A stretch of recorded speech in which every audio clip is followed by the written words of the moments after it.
My name's Dennis Franzek. I'm the owner of the Boston Imperials. Very excited for our second webinar. And tonight we're going to have a roundtable discussion about skills, goaltending, staying in shape, and trying to really kind of keep whatever edge that you can have in your game while you're stuck at home, essentially. And then other things that you can do as you get ready. And we've got an amazing panelist of skills coaches, shooting coaches, strength and conditioning.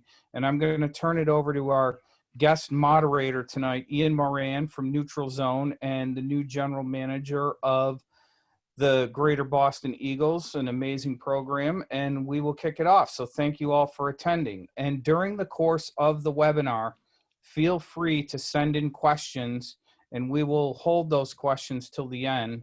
And then at the end, we will be doing a wrap-up email to everybody with all the panelist information. So if you want to reach out to them, you can. So thank you all. And Ian, take it away. All right. So thank you, everybody, for joining in. Not really sure who's out there right now, but just go around and do a quick introduction. I want to start out with John Lounsbury. Lonzy, go ahead. Hi, everyone. John Lounsbury, skills coach locally here in the Boston area. I'm an owner of a company called Gel Sticks, training aid company, and a volunteer assistant at Holy Cross. All right. Glenn, how about you? All right, this is Glen Tucker. I own and operate a school called Shoot the Score, focused on strictly just shooting. A couple different facilities, one in Woburn and one in Dedham, and glad to be here. All right, Kevin. This is Kevin Poulin with Boston Advantage and Lovell Hockey, and primarily a skating coach, as well as coaching full season midget and youth hockey. All right, and how about Mike Dunham? Hi, I'm Mike Dunham. I'm a goalie development coach with the Boston Bruins, and I spend most of my time down in Providence with our AHL team and doing a lot of scouting for the draft and free agents. So thanks for having me. All right, and James. How's everybody doing? My name is James Castrello. I'm the head body coach at the TB12 Performance and Recovery Center located in Foxborough, Massachusetts. We do have a location in Boston. I primarily work out of our Foxborough location, certified athletic trainer, certified strength and conditioning specialist. And I just want to say thanks, guys, for bringing me on. Very excited. All right. So all of us spend a ton of time in rinks. So how's this affecting you, James, with the social distancing and everything? Yeah, I got to be honest. I think I was a little naive at first to kind of what was going on. And initially the center, social responsibility, we decided to shut our doors for 2 weeks and then reevaluated at that point and, completely shut down. As of right now, we have a soft reopen date for April 27th, which I'm sure in some people's minds is a little early in regards to what everybody else is doing. But one of the things we really want to, emphasize to people is we want to be in the front of this, reintegration and really be a leader at that. So, we see a ton of clients in the center that range from professionals all the way down to, high school and younger, and it's significantly affecting them. One of the things that we're really particular with is our hands-on treatment. So we've had to get really creative in regards to implementing virtual sessions. A lot of our self-care techniques have really come in handy. And I've got to tip our hat to our content development and our marketing team. We're doing the best we can to try to, provide the public, our clients with as much information, useful information, not only, to help their performance, but to also kind of, help them through this difficult time. It's hard on everybody. And I think at the end of the day, when we think about athletic performance, it kind of falls to the wayside. But, one of the things I try to emphasize to all my current clients is that, you got to find the silver lining in everything. And this is an opportunity for everybody to kind of fine tune some things and really get particular in what they really want to work on. So that's the message we're trying to promote and just maintain a positive mindset and outlook right now, which is difficult, but definitely possible. Yeah. Like how many people do you think you have going on right now or helping out right now? Any idea on the number? In regards to body coaches? Yeah, like the virtual Oh, the clients that you've got virtual going on. sessions.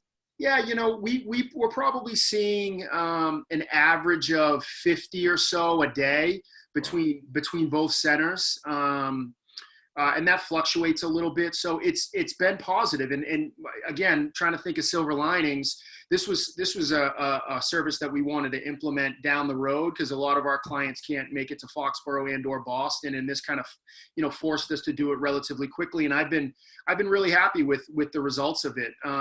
There are some limitations in regards to what we can and we can't do, through a camera. But overall, it's been really, really, in my opinion, beneficial. And most importantly, I think for the clients, it provides them with a little bit of a schedule, right? It provides them with some accountability.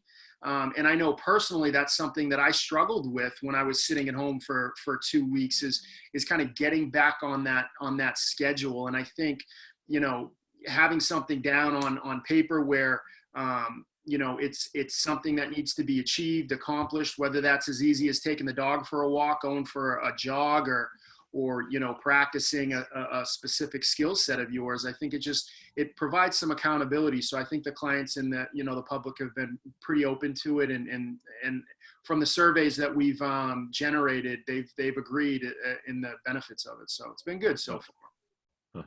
How about you, Lonzy or Kevin, with skating? You guys do anything with like strides or visualization or anything like that? Kev, go ahead. At this point, I've obviously received a lot of text messages, phone calls, and so on. And, the one thing that I'm stressing to our players is mainly to stay active, just let the athlete sort of come out and, get back to creativity in the yard. And, similar to what I think most of us did when we were younger is just playing, street hockey or games with one another. I know that, I have an 06 and he and his buddies actually get on FaceTime and play Scoro, so that's kind of a cool, unique way to stay active as far as being outside. But as far as, the stride. What exactly is Scoro? So they put or horse, let's call it, right. So they pick a target on the net and then they go through the whole group on the FaceTime, whether it's 4 or 5 kids, and they pick a spot and try to hit it. So nice. they get through a lot of shots that way too. So it's great, Stuff. Yeah. Fun. Yeah. On my side, it's been quiet, just trying to keep relationships up with guys. And I don't do a ton of, like, there's other people that do really good jobs of like stick handling or progressions like that on video to put out there. It's just I don't do well at it. So I'd rather be like in your face coaching. So I love what Poulin said just about being active. And I think all of this is a silver lining as a sport is that it's when we all grew up, ice was hard to come by, right? So it was like you got what you got. And then there was days where you had ice to go skate at, and in the summertime, some of the rinks were closed, and all these kids have so much access to ice that they don't, and it's not a bad thing. I don't think they appreciate it as much as they do kind of missing it, and you miss it and you're like, wow, I can't wait to get back on that ice. I can't wait to feel refreshed. And I think the want to compete, I think this is the best thing that's happened to sports, hockey specifically, that kids get to be kids for a change and take a rest and be excited to get back into it. What about you, Glenn? I mean, it's with our program, it's the same thing. It's hard to, we're really hands-on. So my thing is getting a lot of videos, kids show me how they're shooting in the yard or in their garage, and just giving feedback, especially with guys that have already been with me and understand the program, so we can give them little quick reminders as they send a video through, encouraging them to practice good habits, keep up with the muscle memory part of it. But, I'm getting, close to 20, 30 videos a day just saying, am I still doing this right? And because again, you can go home and do 1,000 pucks the wrong way and build on those habits. So it's been really tough, but got a lot of invites to go to their house, but I want to stay away too. Because everybody now has an indoor facility in their basement. It's amazing. But just keeping kids active, keeping them shooting, but again, doing it the right way and just I tell them keep the videos coming. We can give little 10, 15-second pointers to go back and practice. All right. And how about you, Donnie? What do you have going on? I mean, in professional sports, I think as athletes, they're also insulated during the season. They have their schedules, they have their programs, they have their routines, and it's a day-to-day basis. And then all of a sudden, everything comes to an end, right? And I remember walking into the rink down in Providence. I think it was March 12th, and they said, you know what? They're sending us home. They don't know what's going on. They'll let you know what's going on next weekend. Next weekend turned into a week. Then it turned into 2 weeks, and then they said the players can go home to their home bases, and because there's no end in sight. So I think, with the guys that I've been working with, it's just question marks. They don't know what's next. They don't know what to do. I know one of our goalies down there, he went back to Prague. Another kid, Jeremy Swayman, who he just signed out of the University of Maine, he just headed back to Alaska. In his season, talking to him a bunch of times, his season ended up abruptly. They were getting ready to start the Hockey East quarterfinals, and I think they canceled that the day of game one, or Thursday night or Friday morning. So, all these guys have their routines and schedules, and all of a sudden you're telling them to go home, and you don't know what's next. And I think so. Everybody's just kind of sitting and waiting. And I think as time has gone by, I think they've realized what a big situation this is and how important it is, and I think they're understanding of it. But a lot of times it's just when they're just wondering when they're going to get back to playing. Yeah. All right. We got a question that came in for you, Donnie. It says, what type of speed drills can a goalie practice in his house? In his house. Well, probably the things I would say is grabbing some racket balls, tennis balls, throwing them up against the walls, working on hand-eye coordination, working on, reacting to the ball. And what that does is it helps you works on your tracking abilities, tracking the, I want to say puck, but tracking the ball into your hands. The closer you get to the wall, the quicker it's going to be. The further you move away from the walls, you get your time to react and track. Those are the things that I do. I have the goalies do a lot of juggling during the off season. During the summers, they do juggling. They do those speed drills with racket balls or tennis balls, or even those little super balls that you used to see in grocery stores that you could buy. You throw those up against the wall. Those are tough to catch. And, that's something that they could, it make it fun, throwing it back and forth, throwing it against the wall. It doesn't hurt to get hit with, so you don't have to put all your equipment on. And it works on your hand-eye coordination. All right, Glenn, you got one here. Would you be able to take a look at a shot through video if you have not worked with them before, if they send it through an email or some sort of an app? Yeah, I mean, definitely. It's hard to get into detail with it, but because our program, there's a start, a middle, and a not so much an ending phase. But yeah, we have a lot of people, new customers, sending videos, and we try to do what we can. Because again, there's a starting process to it where we introduce either it's a stick assessment. We have a 10-point system we developed that kind of breaks down the body in a very basic, systematical way. But we've been doing a lot of that. Most of ours is just people that have been with us for years. But it's definitely, send us a video or an email, and we'll try to do the best we can to inform you some good information. And then he said, is there like specific drills or workouts that can develop a quicker release for Glenn again? Yeah, I mean, we focus a lot on uncomfortable, high traffic, no time at all videos. When we played, we had time to load and take a look at the net, fix your hair, tuck your shirt, and I usually say before you shoot. But we're focusing a lot on uncomfortable. Like I tell my guys, sit on a chair. Simple as sitting on a chair and shooting, which focus on a lot of arms and wrists, keeping the puck out in front of you, not loading. These things are very important to get rid of a puck quick. A lot of kids now, you have a brother or sister, working on catching passes and shooting. But my main thing is don't worry about, loading or how hard you shoot. Focus on the quickness of the shot. It's a lot of arm wrist movement, not so much body. And go ahead, Lonzy. I'm not going to talk about that, but I think we skipped an important part. I know we're going to get a lot of questions, but Ian, can you tell us a little bit about yourself and what you do and where you played? What I do, I watch a lot of video in my basement right now because we can't get to a rink anymore.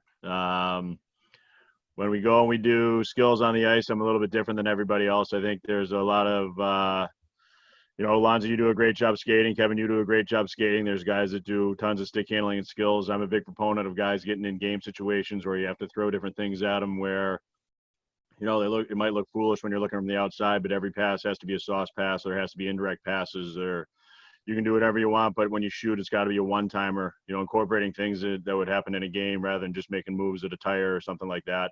As far as what I do, work for a scouting service called Neutral Zone. I'm in charge of basically running the NHL book this year, so late 2001 birth year through the 02s. I'll watch younger kids, but really don't focus on those guys as much as I do the older guys. And then I'm working with the Boston Junior Eagles to help run their midget program, and I'm going to coach their 05s next year in the U15s. And then I work with Matt Cater and the WIN agency as player development, more or less just helping kids try to get through the process and figure out how to get from where they are to where they want to be. There's a lot of ups and downs, and it's kids have to realize that if you have a bad game, there's more games coming at you. You can't dwell on things. You just move forward and put things in the past. It's there's a lot of stuff in there that the kids think that everything they do matters forever, and they just need to move on and realize that it's the faster you can get over stuff and move on from it, the better off you're going to be in the long run. So it's about me in a nutshell. Yeah. So James, there's one for you. It says, I'm not sure how you're going to answer this one, but it says, how much weight is too much to lift? He's 17. I don't know what you want to do with that one. No, that's a good question. It honestly is. It's a question TB12 specifically gets a lot. And I don't think there's any great answer for that. What I will say is, we're advocates of, your sport moves at a specific speed. You should be training at that specific speed.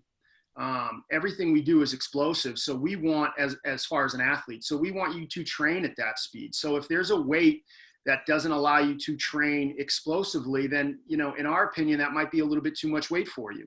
I think that there are other ways that you can kind of look at your training that will provide you opportunities to maybe go through some of those functional movement patterns and still be able to, increase explosiveness. I heard a question earlier about how do I increase quickness in the house as a goalie.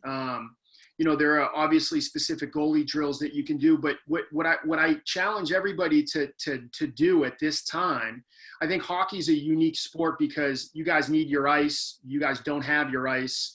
Basketball players can go out in their driveways and still train. Look at the movement patterns that are beneficial to a hockey player.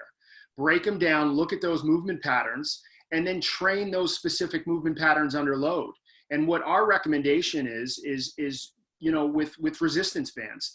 And the reason we prefer resistance bands over other types of exercise equipment is simply because you can train in multiple different planes. You can train, explosively, and it's a lot safer than trying to run through some of these other movement patterns with, 40, 50 pounds on your back and things like that. So, strap a resistance band around your waist, tie that resistance band to a fence or a pole of some sort. And you can work on lateral explosiveness that way. You could work on linear back and forth explosiveness using those resistance bands. So the short answer to your question is I don't think there's any amount of weight that's too much weight for a 17-year-old. I think it's very, specific to that individual and what his experience and expertise, and more importantly, what their performance goals are. Can you build explosiveness with lightweight? Is there something that's too light to use, or the opposite, I guess? So I'm of the opinion when we're talking about speed and explosiveness that you have to have some type of resistance. Body weight is resistance. Gravity is resistance. So to answer that question is yes, you could, if you want to maximize those gains, a progressive add of resistance would be most beneficial. There's never a time where I train speed or explosiveness without some type of load. Now that load obviously starts for beginners body weight understanding the movement patterns, understanding the specific drills, and then we increase that load progressively, starting light and then eventually building up. But one thing that we never do is we never jeopardize the athlete's ability to move. If that load prevents them from still moving explosively, then that load is too much. And the other thing I always say to my high school kids, because they get really big into this lifting, and they're like, James, I just put on 15 pounds over the summer. And I'm like, that's great, man. That's fantastic. But are you still moving? Right? We never want to sacrifice size or even strength for your ability to move. Doesn't make a difference if you can bench, 350 pounds and you're the MVP of the weight room. If you get onto the ice and you can't move a lick, you're useless to, your coach, your teammates, and yourself. So making sure that we don't sacrifice speed and movement for strength and size is key. But yeah, absolutely. Just make it progressive in regards to how you want to go about that increase. All right, awesome. Hey, Kevin, this is for you. How do you recommend someone try out for teams now or get noticed that tryouts are canceled before, you could do it? Do you have any recommendations how to get noticed? Well, I think right now, with the use of the video that's out there, obviously they can share links with, our staff and an email, similar to what Glen touched on earlier, just spotting us a video of, particular games and such, where obviously as coaches we do have a good amount of time to watch games to see how that particular player plays, against obviously competition that we can set a benchmark and then evaluate that player. I think right now we're sitting on something with this time crunch and uncertainty as to how we're going to move forward with tryouts, right? If there even are tryouts, hopefully there are.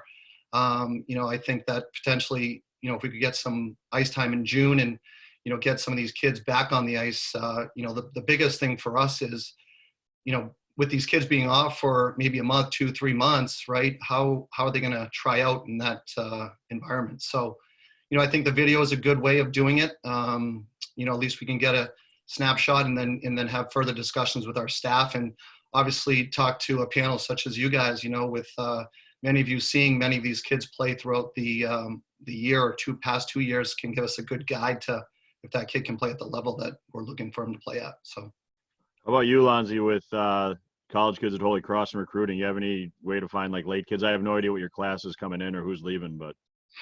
Yeah, I mean, unfortunately for us, we're very structured to the deadline of admissions for college. They didn't extend Holy Cross. It's an early kind of enrollment. So for us, we're handcuffed. There's nothing we can really do to get a kid in this late, as far as I know.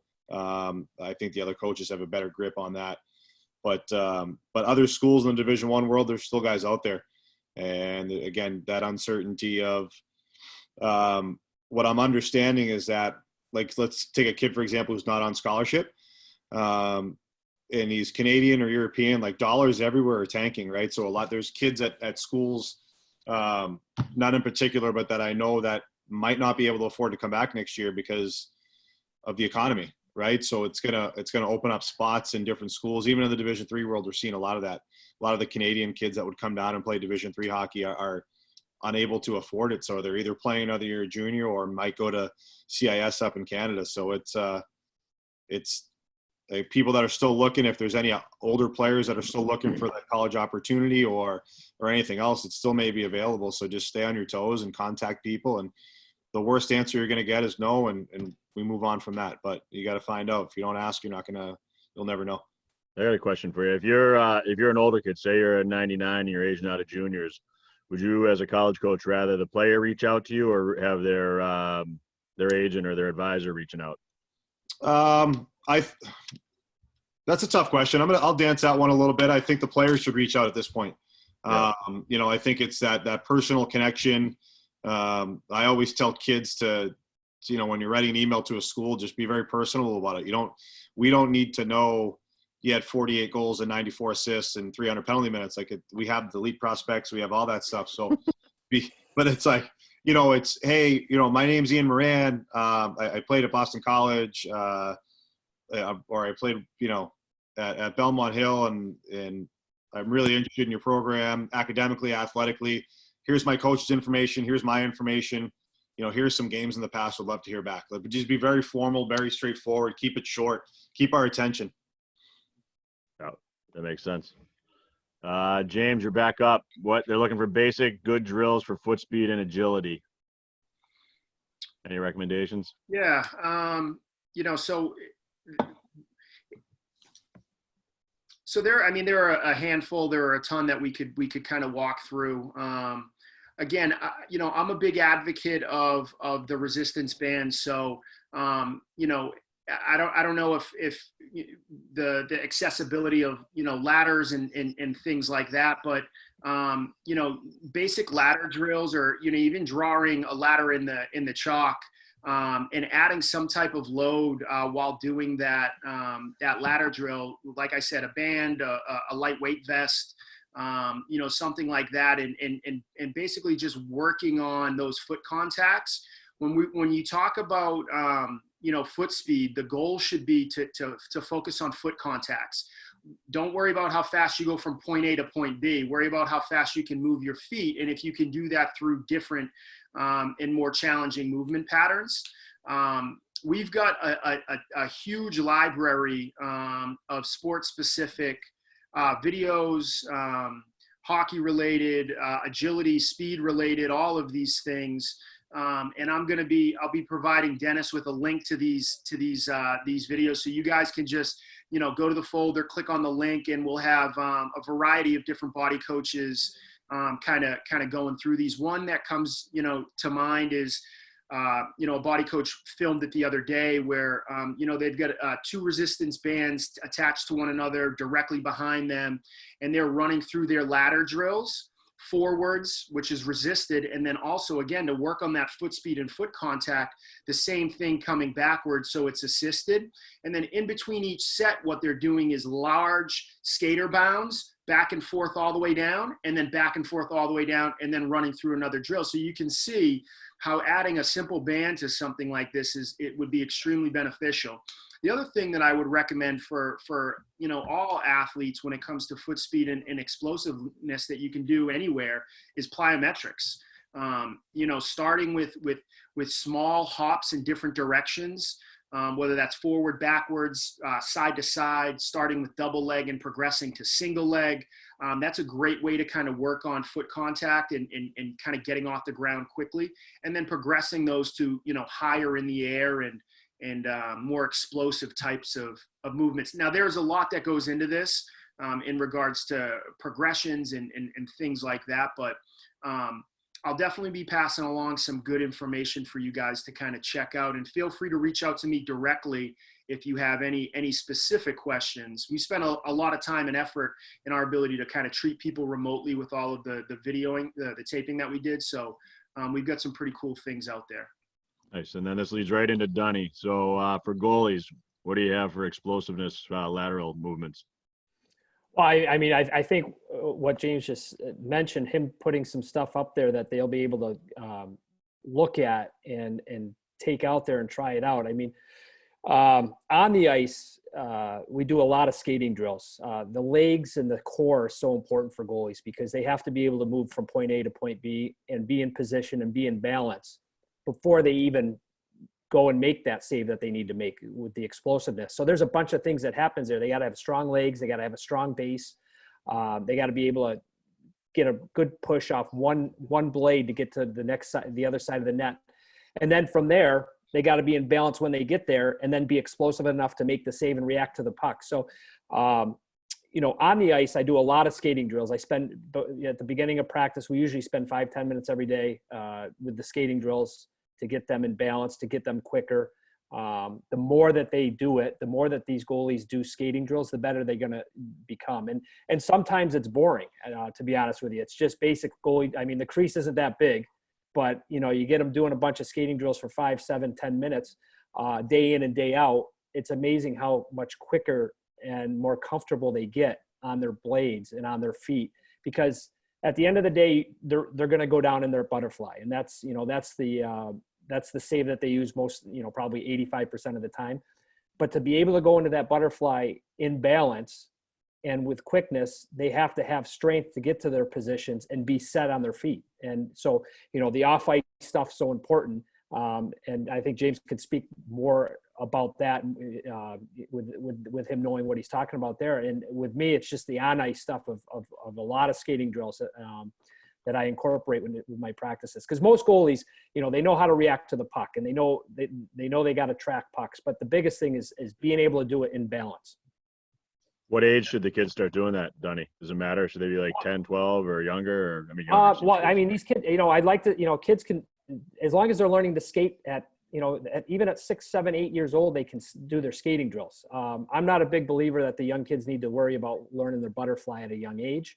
Of course, I deal with more of the guys as they're older, but their skating is something that they learn from the beginning, and that's something that's a skill that they'll have. And as they get bigger, stronger, it'll just get better. But if they can incorporate and learn this proper skating drills around the crease as a goalie, they're going to be more confident in everything else they do, and they're going to be more comfortable. Yeah. Ian, to just build off of what Mike just mentioned there, and I can't agree more with, and I mentioned this earlier, you guys are in a position right now where you don't have, the opportunity to get on ice, and you don't have the opportunity to get in a crease, but, you do have the opportunity to really fine tune the mechanics and the movement patterns that make you successful in transition to performance on the ice. And those are going to be exercises that facilitate your glutes. Those are going to be exercises that dynamically stabilize your hip. You're going to want to do a lot of single leg activity, right? Everybody wants to get under a bar and squat deep and squat heavy, but I challenge you guys to start thinking about these finer tuned movement patterns that are going to really put you in a position to translate onto the ice and really hammer those home, while you have the opportunity. And the other thing that I really haven't touched on, and I just want to take a quick second, is the soft tissue mobilization that goes into all of this. I feel like everybody, you want a quick fix, like what exercise, give me one exercise that I can do that's going to make me a better hockey player, and it's not always that simple. But I can tell you, if there was one thing that I would recommend that everybody works on while they have the opportunity, is their soft tissue mobilization, specifically through, foam rolling and what we consider pliability mobilization, and how that's going to benefit you in multiple ways. One of which, it's going to make your body feel better. It's going to help lengthen and decrease tension in the muscles. But two, when we talk about muscle facilitation, you look at a muscle and everybody immediately thinks that muscle is weak or imbalanced or something along those lines. And that's not necessarily the case. A lot of the times you can have the imbalance could be caused by an inhibition. And what that means is, for whatever reason, biomechanics or what have you, the muscle isn't firing at 100% of its capability. It doesn't recruit 100% of the muscle fibers that it has available. By foam rolling specifically with vibrating foam rolling prior to exercising, you're going to increase that muscle fiber recruitment, and you're going to be able to make yourself more efficient, not only when you go out and train, but also when you get back on the ice. So really making that an emphasis, I think everybody can do right now. That's pretty interesting. And then, hey, for Kevin, what do you think about rollerblading and doing your technique and, working on your skating there? It's kind of funny. I thought that would come up today, and I actually gave this some thought. Obviously, I have some kids of my own, and they've been rollerblading, with us at times. But, my biggest fear with rollerblades is that when you do it for an extended period of time, and Lounsbury probably touched on this too, but when you're doing it for an extended period of time, you tend to change your body position. And I think, as James touched on, having the correct form and body position for a lot of these activities, especially in skating, is obviously instrumental in how that player is going to skate. So what I've been, kind of forcing, with my children is that if they're going to rollerblade, certainly rollerblade, but then, do some sprint intervals where you're actually thinking about the technique and the correction of the stride. Obviously these kids are being taught at young ages, repetition is key, but like Glen touched on earlier, it's the correct repetitions, obviously. And we want to continue to reiterate the good habits. And it's not always about volume. It's more about the correct amount that you're doing. So, rollerblading is great. It's a great way to obviously get outside and be an athlete, like we said, but make sure that if you are skating, skate with purpose, whether it's, 15-second sprints or 30-second sprints, in a parking lot or hopefully on a not so busy cul-de-sac neighborhood street. But certainly get in those reps in short durations so you can maintain that form that, coaches touch on regularly throughout the winter and summer training sessions. Lonzy? No, he hit right on it. I think the rollerblades are great. I don't work for them or whatever, but I have a pair of those Mars blades, and I think they're fairly realistic, and I wouldn't suggest. I get a lot of these questions from skating as well, but don't go on your rollerblades to practice skating technique. Go out on your rollerblades to be a kid and have fun and shoot pucks and and move your feet and just have a puck or whatever, a ball on your stick as you're moving, and it's just going to keep you intact with what's going on. It's going to keep you whole with being on skates, but I highly suggest. I see so many videos of kids doing C cuts and hip opens and all that crazy stuff when they're rollerblades. Just play. Just go have fun and play. Like your form will come back in first time you hit the ice. What's a Mars rollerblade?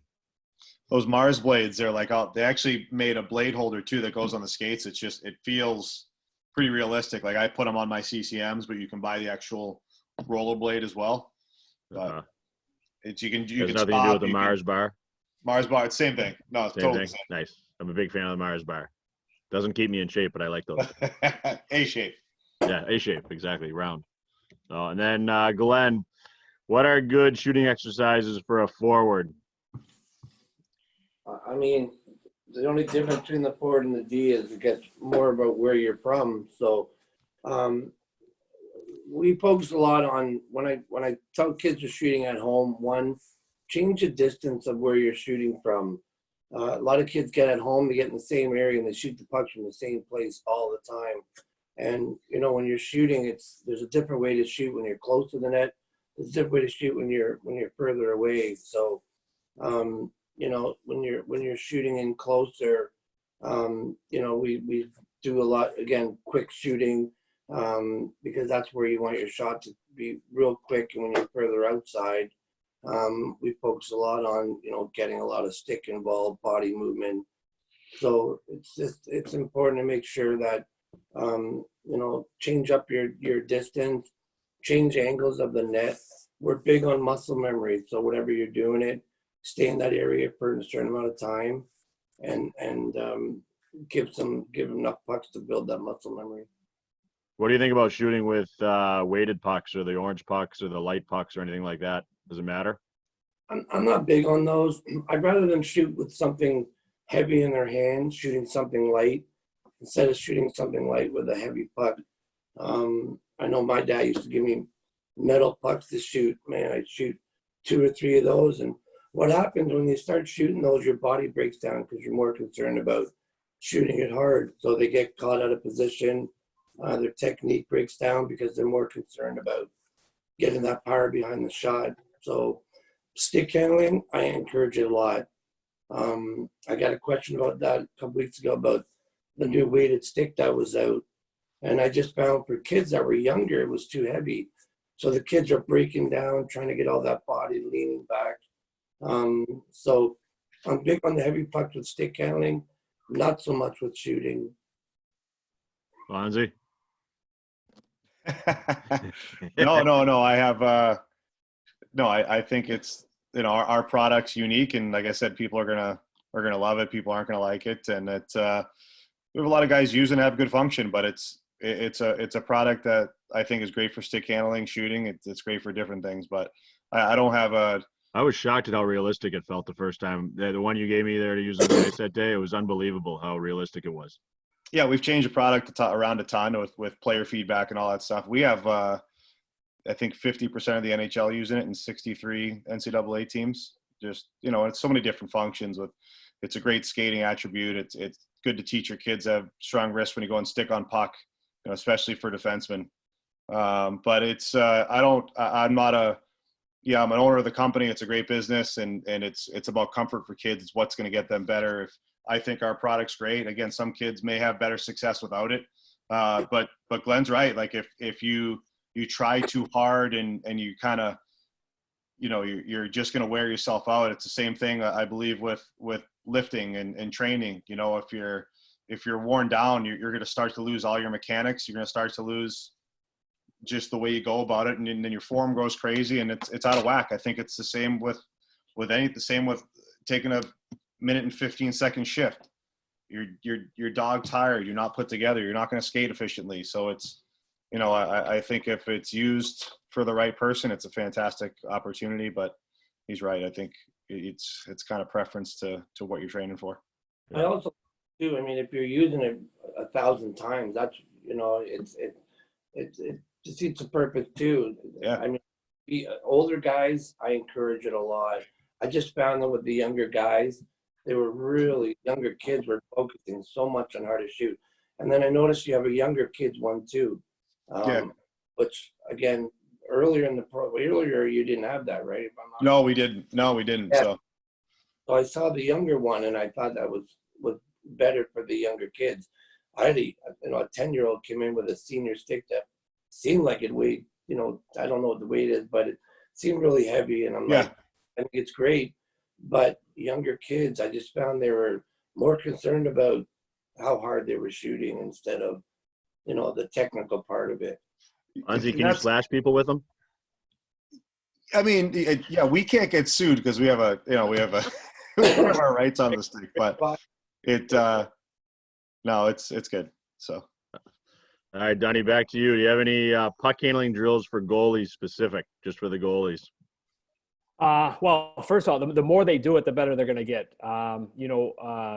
You can what I like to do with goalies is get them stick handling forwards and backwards behind the goal line, behind the net, just so they get comfortable doing it.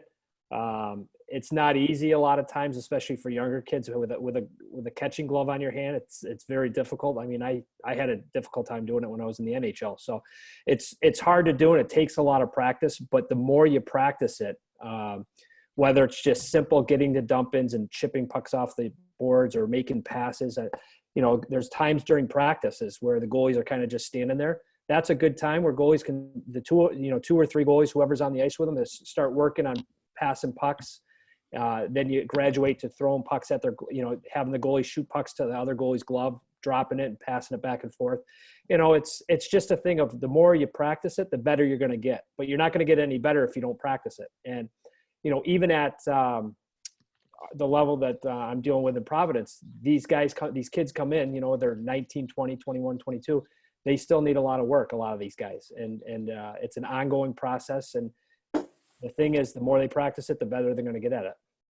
Yeah. So just so everybody knows, Dunny and I are the same age. We started playing together when we were 16, and he was the first goalie that I played with that actually could play the puck and make legit passes. In a hard wrap, he'd pull it. He was unbelievable. He was like a mythic, figure that he could actually throw sauce and put it on your tape and start a breakout. It was unbelievable. So that's actually a great question for you. And then I remember when you were at Maine, you and Snowy dumping in, boom, stretch passes. You guys are gone. You're a huge part of their transition. And then lo and behold, you end up with Brodeur in New Jersey. Yeah. So and I did that. So I didn't want you getting hit. So that's why I usually went out there to get the puck. So you were the one, huh? Everybody else. I started. I'm sure I wasn't the last one. Exactly. Another one for Glen. Other than sitting in a chair, any other tips for a quick release? Just keeping the puck out in front of you, not thinking so much on the loading. We do a lot of drills, like I talked about before, muscle memory, even simple drills like standing on the spot. Not, if you're able to wear running or rollerblades, I think it's great. But just even drills like running on the spot and shooting while you're running, trying to separate the upper lower body when you're shooting. Get uncomfortable. I tell all my players, when you're shooting at home, everything we do uncomfortable makes us better comfortable. So, put the net facing one way and you face the other way in shooting. But again, keeping everything out in front of you, focus on the upper body, focus on something we call twitching, which is a quick movement of the wrist. When we shot, like I said, we use body, arm, grip, flex. Now, just keep the puck out in front of you. Don't let goalies know when it's coming. We call it the element of surprise. So if they know it's coming, they have a better chance on saving it. So stay uncomfortable, sitting on a chair, running on a spot, and base one way, shoot another. All right. And I'm thinking this one's for Kevin. It says, can Kevin discuss how on-ice conditioning and skills can degrade over 1, 2, 3 months of time? And then conversely, how would they recommend for a training regime to be ready for the start of a season? Well, I think James touched on this too, and I think the panel has touched on this multiple times with the sense of, the uncertainty of when we're going to be back on the ice. We're all hoping to be back probably, middle of next month or June at the latest, right? So that's the hope. I think that and James can probably add some more time segments to what the training should probably look like. But I think personally, we touched on it, just being active, just getting out there, especially as youth hockey players. This gives kids an opportunity to do things that they were not able to do with all the structured skills and structured practices that we've had for them, over the past, obviously, most of these younger kids' careers, right, or youth sports careers. So getting outside, being a kid, one thing that, I've done with my own kids, and I like to look back at, my 2006 as a birth year, but being in that middle age, we have a Peloton bike, so we've been jumping on that, and, doing sprints on the Peloton, I think has been helpful for him. Not doing like long durations, because I don't want a younger kid to lose weight. Obviously, that's not what I'm looking for. It's not my target, but more to keep the cardiovascular output up. Just doing 30-second sprints on the bike with some load and some resistance has definitely kept the cardiovascular scenario there for him specifically. So, James, I don't know if you want to touch on something that you could add addition to that, but if you have something, go for it.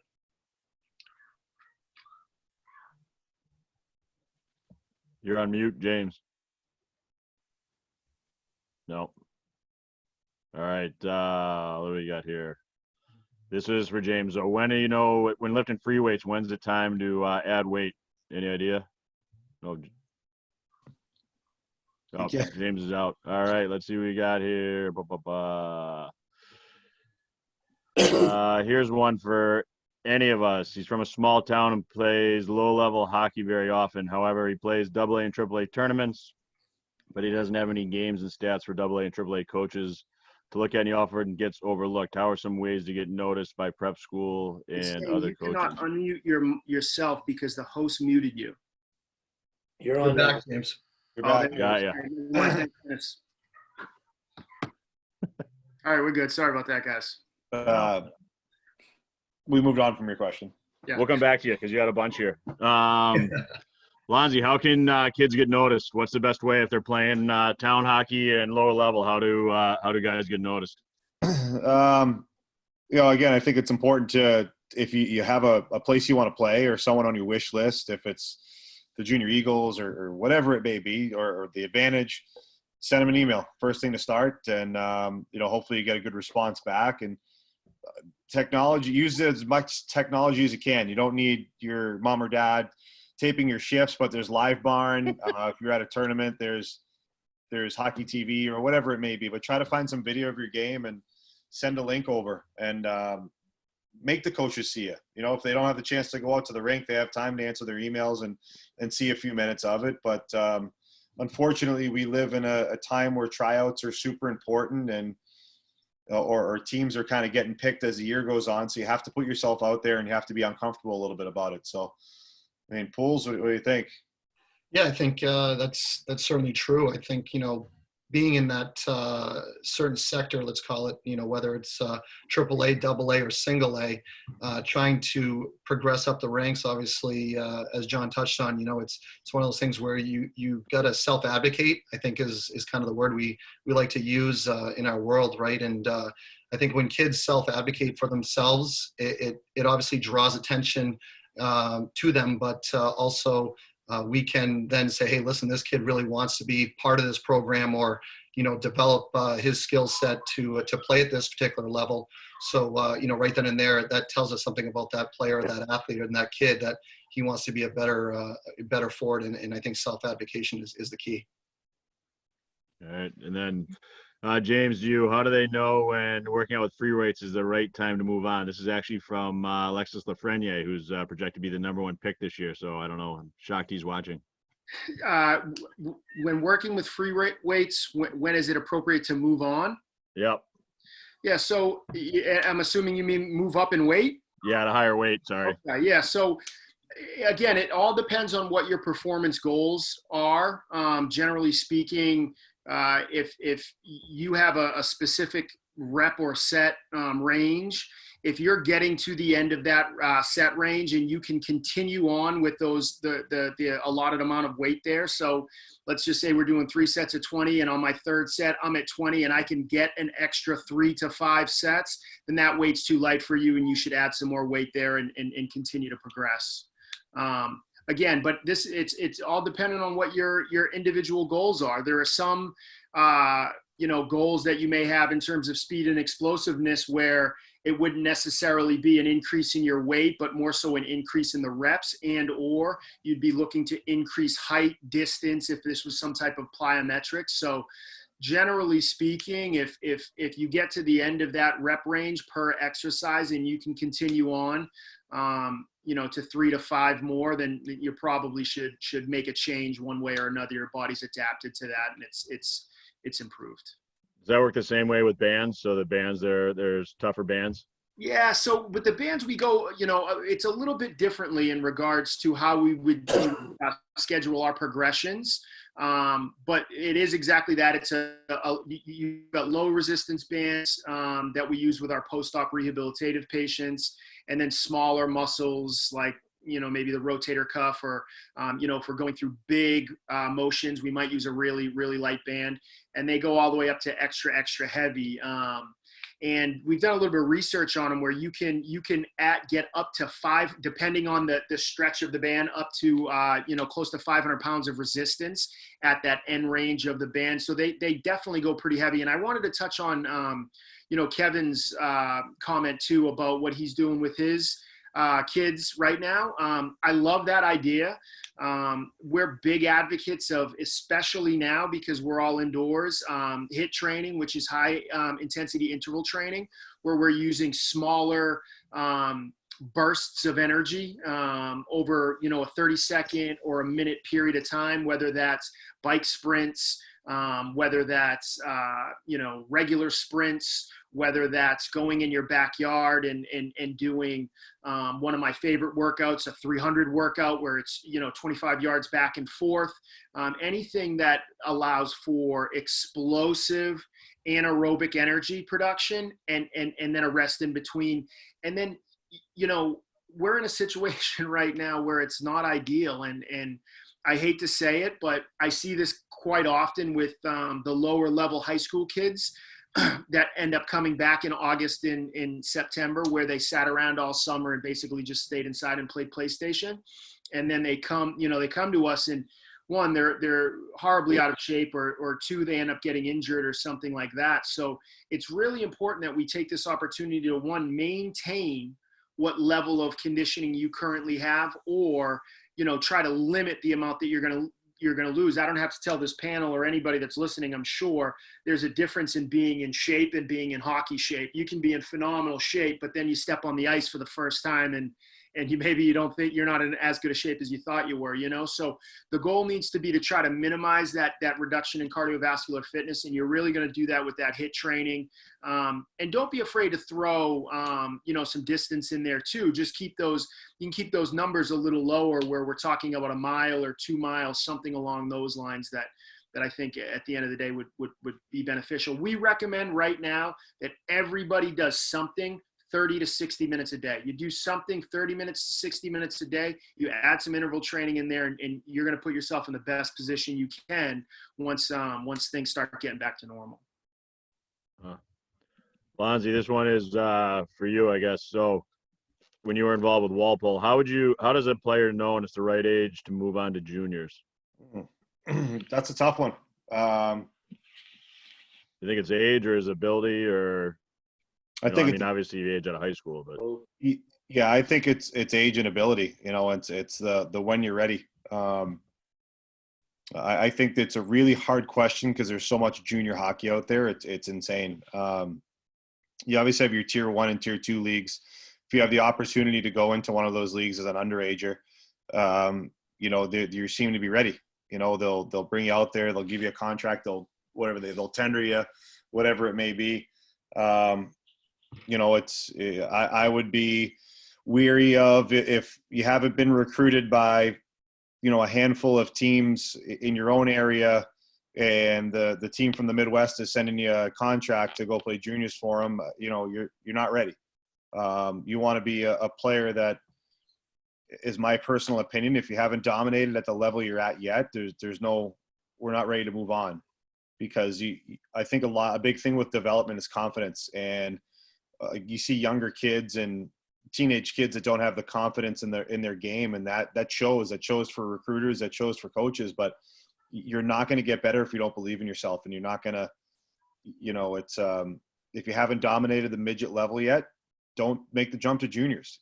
Be a dominant player, because there's a reason why, that you see guys that have a slow college start, but by their senior years are All-Americans, or it takes 40 games as a rookie to get into the NHL. And, I think the Hughes kid this year in the NHL, I don't want to say the word he struggled. He's an 18-year-old kid in the NHL, but I think next year he's going to have a great year because he's going to have the confidence going back, knowing he has the ability to do these things. So, I mean, that's my answer. If you're not dominating where you're at, take that time to dominate and get yourself ready for the next level the right way.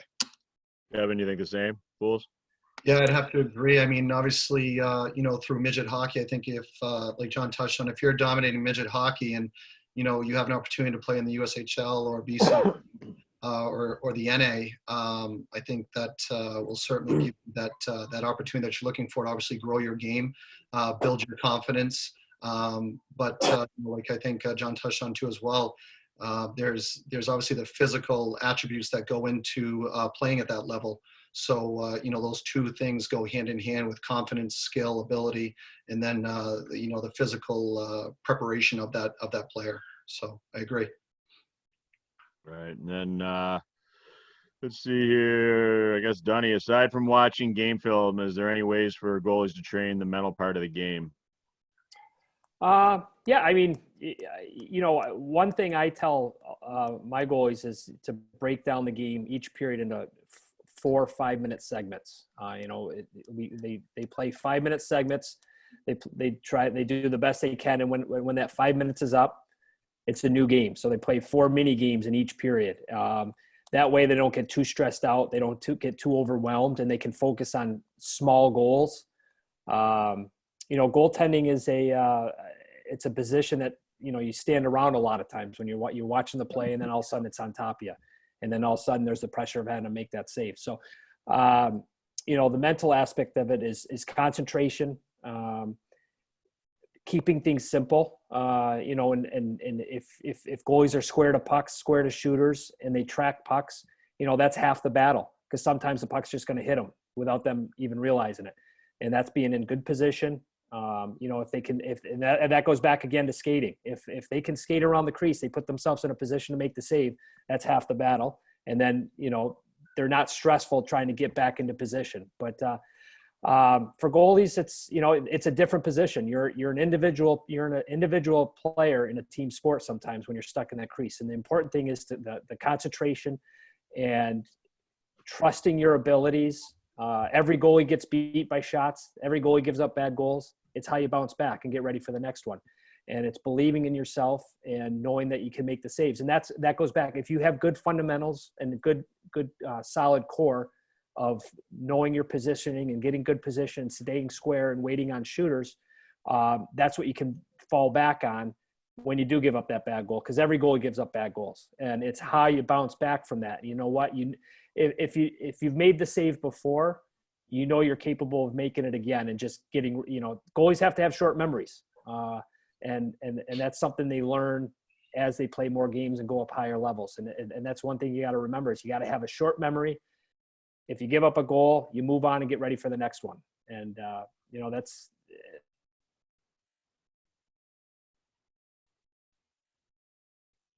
Oh, Dunny's froze.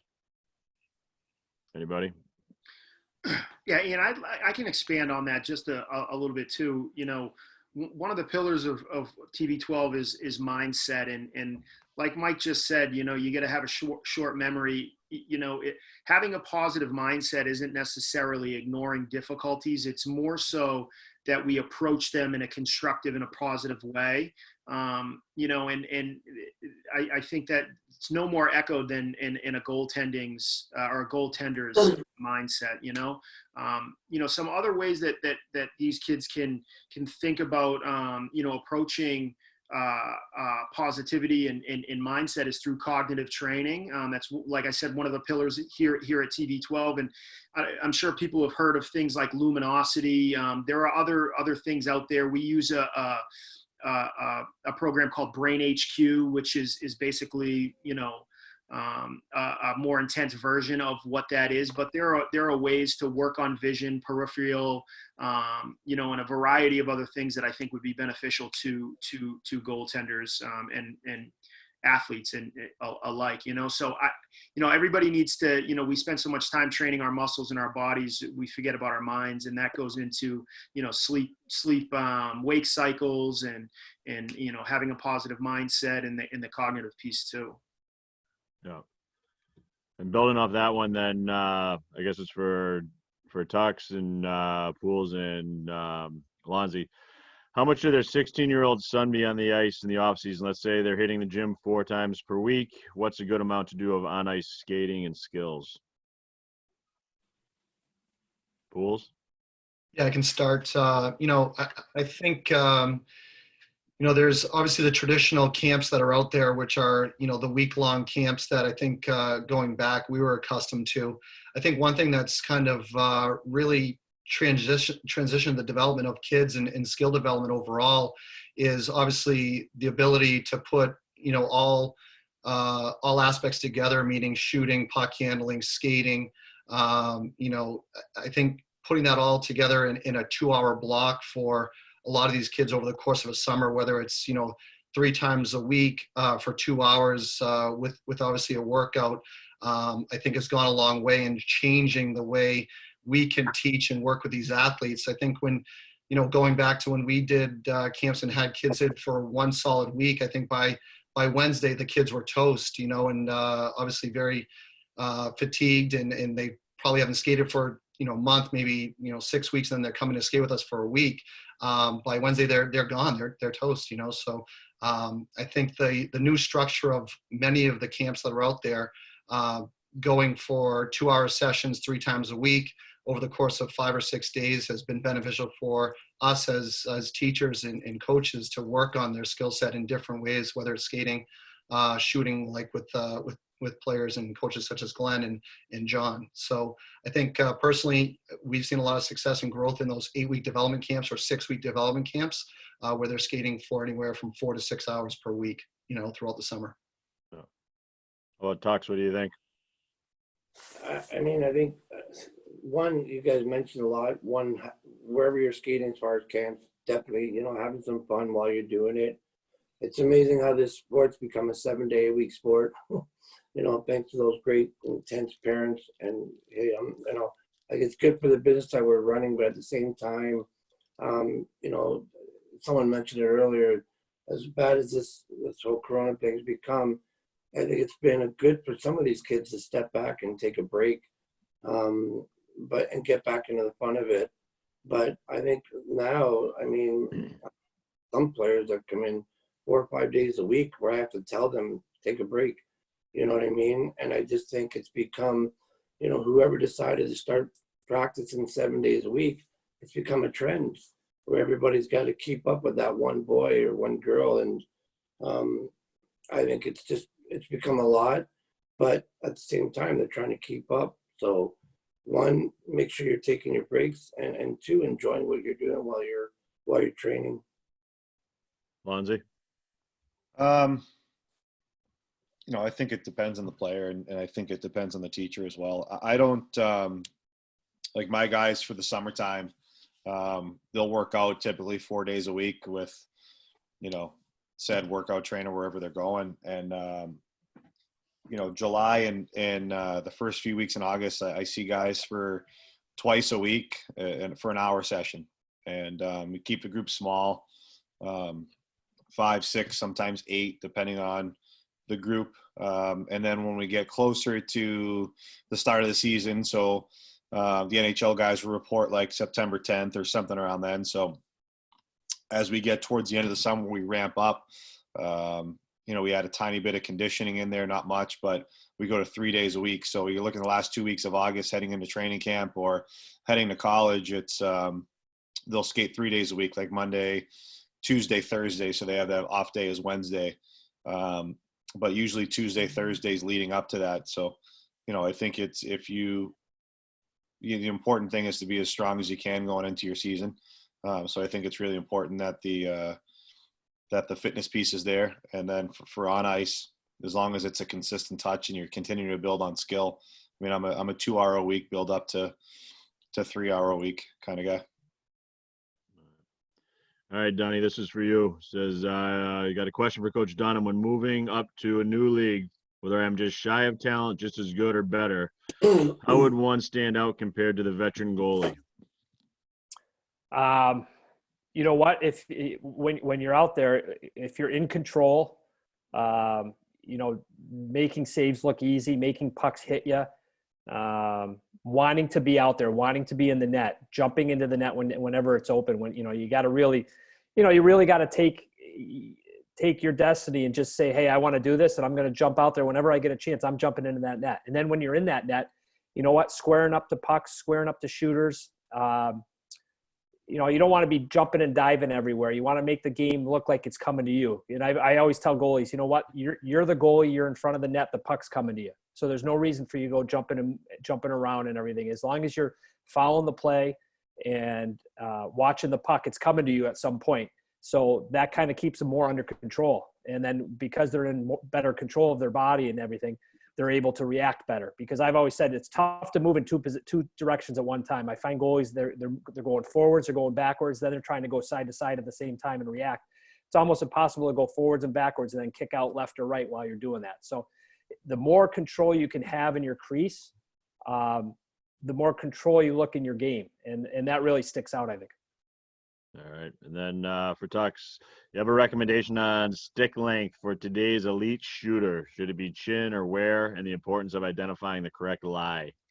This is a question I get asked a lot, especially on email where I've never met the boy or girl. And I'm like, it's there's different ways people asking them. It's hard without one seeing them. Do they bend from the knees? Do they bend from the back? Are they forward? Are they D? Are they stick handler? Are they shooter? When I played short stick, if you're a stick handler, if you're a shooter, longer stick, if you're a defense for a reach. So without seeing them, it's difficult. I see a lot of kids lining their elbow up on their shaft on where the hand goes. So I usually, again, a little bit longer for defense, a little bit shorter for forwards, but I usually say between the lip and the chin. But again, it's a tough question. I get asked so much, but without seeing them and what kind of a player and what kind of a skater and what kind of a shooter they are, it's a really difficult question. But from what I've seen, it's usually in that area of, between the nose or the chin or the below the bottom lip. I mean, when I played, my dad wanted me to bend my knees, so he cut it down to my chest, and it didn't work. I ended up putting my hands too close together, and I got a sore back today because of it. So, but again, it all depends on the player and what kind of a player they are. This is something for all of us. Let's start out with you, Lonzy. What's your definition of an impact player? What's my definition of an impact player? Yep. Man, that's a hard question.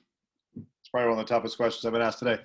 I think someone that an impact player for me is that someone starts with being a good person, good teammate, but then someone that's willing to win the little battles.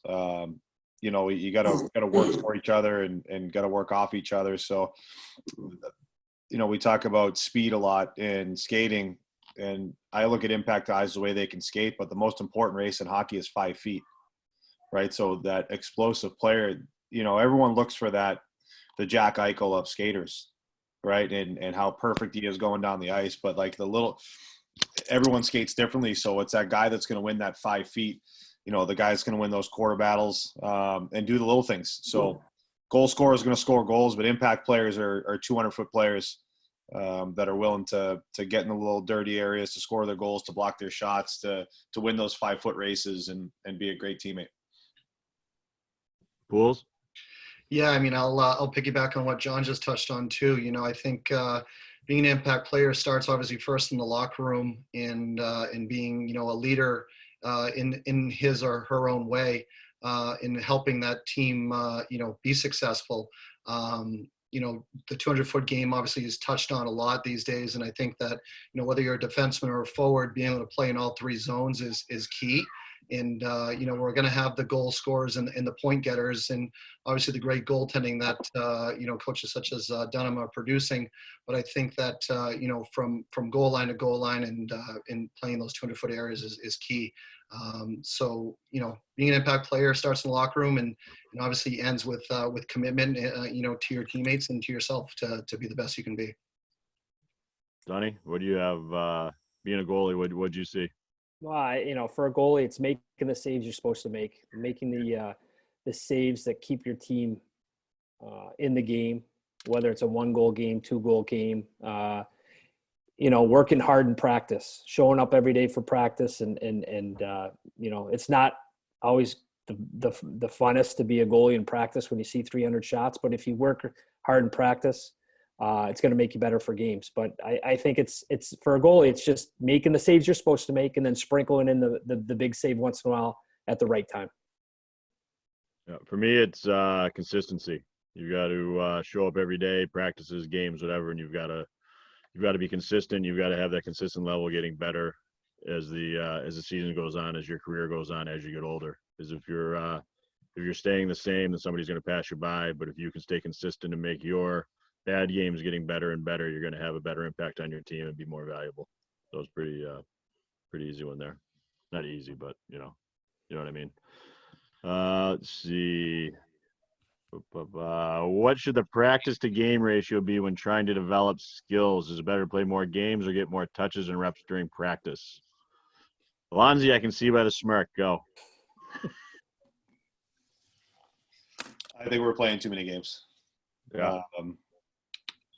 You know, and you get 2 practice, especially for like youth and like midget. You have 2 practices a week, and you're playing like 3-4 games a weekend.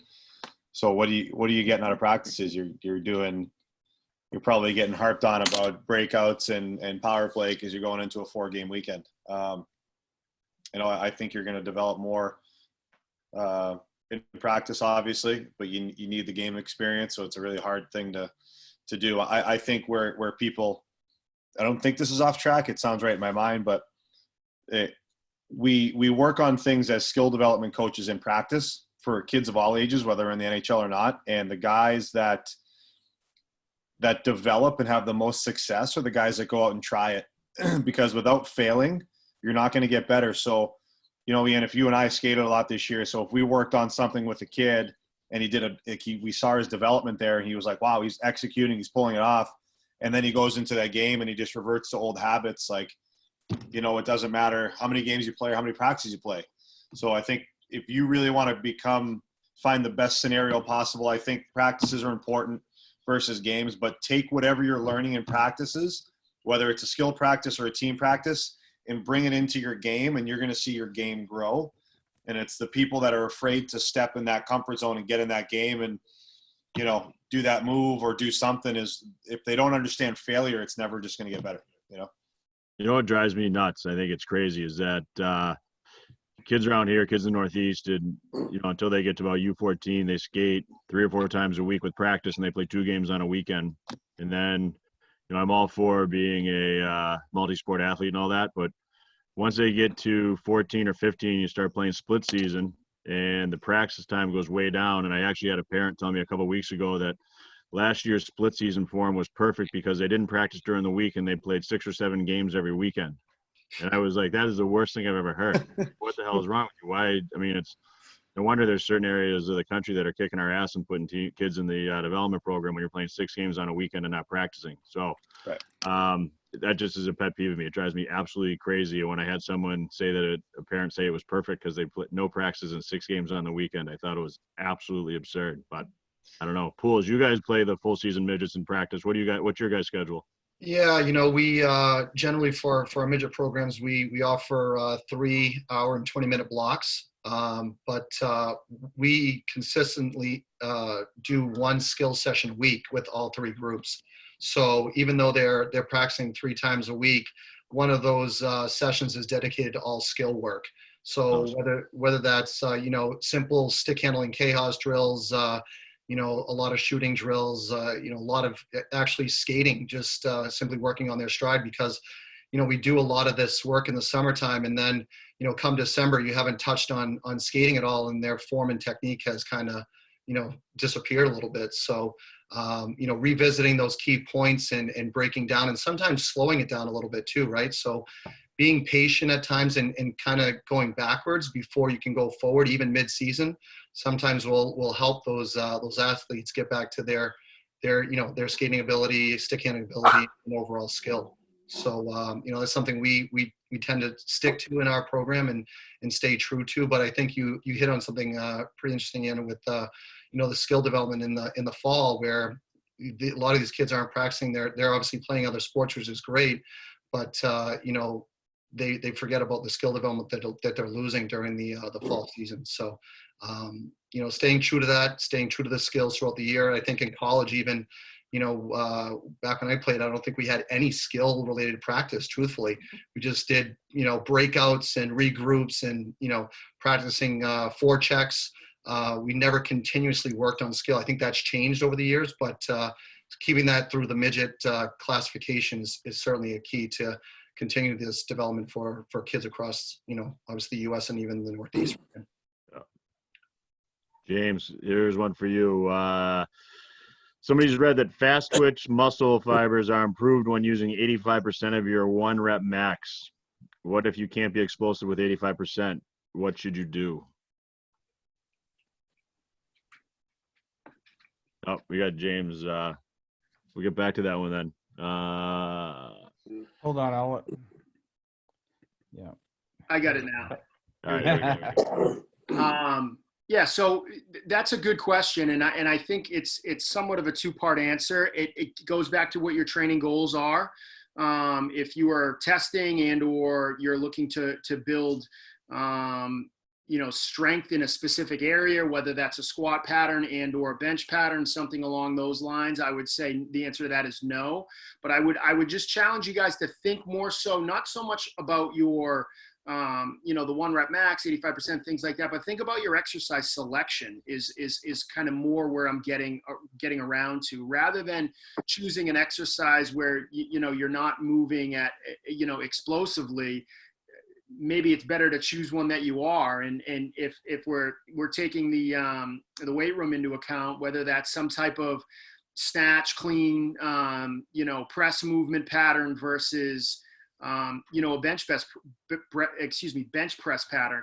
And then the other thing to think about too is there's a place for everything. And I don't think Gronk would be where Gronk is today, or was recently, had he not lifted weights, growing up and things like that. But what we shouldn't be doing is we shouldn't be walking in the weight room, stacking on a bunch of weight and moving it really slowly, and then expecting that to transition to explosiveness on the ice. Right now, is there a place for a bench press? Absolutely, but that shouldn't be the only thing that you're doing. You should be, supplementing that with explosive movement patterns and choosing exercises that allow you to kind of go through those patterns.